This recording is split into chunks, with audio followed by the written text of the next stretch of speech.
U.S. citizens exposed to Ebola will not be coming home, apparently. The New York Times, citing 3 people with knowledge of the plans, reports the Trump administration is sending them to Kenya for observation and treatment. It is a break from normal practice. Citizens are usually repatriated, especially when their home country can offer a higher standard of medical care. And by the way, we're equipped to do it. Back in 2014, Dr. Craig Spencer contracted Ebola while treating patients in Guinea.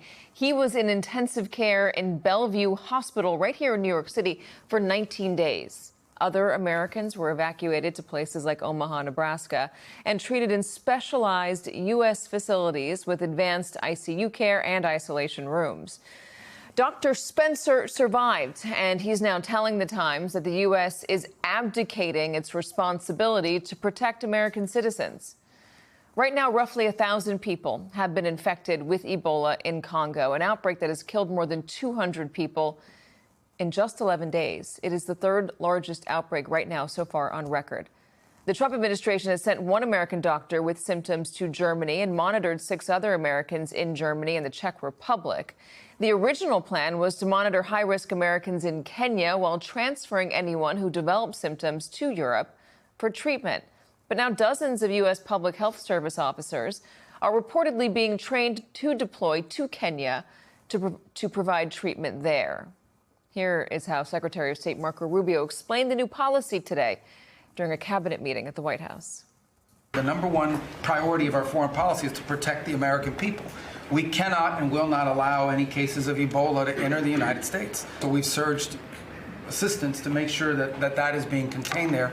And obviously, multiple agencies involved here are also very involved in tracking people, just to make sure that nobody comes into this country that has Ebola and creates a problem for us. These are American citizens, and again, we have treated them here at home before and done so successfully.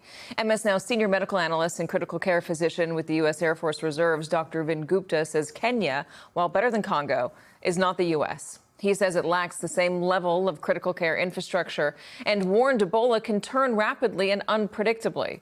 Quote, from a moral standpoint, he told us, we are leaving Americans behind with substandard care. We owe them better.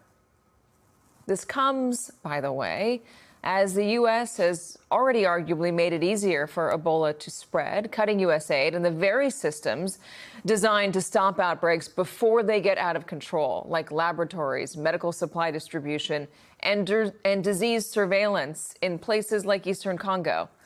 Things that could have stopped or at least mitigated this outbreak, which experts worry was spreading undetected for weeks, possibly months.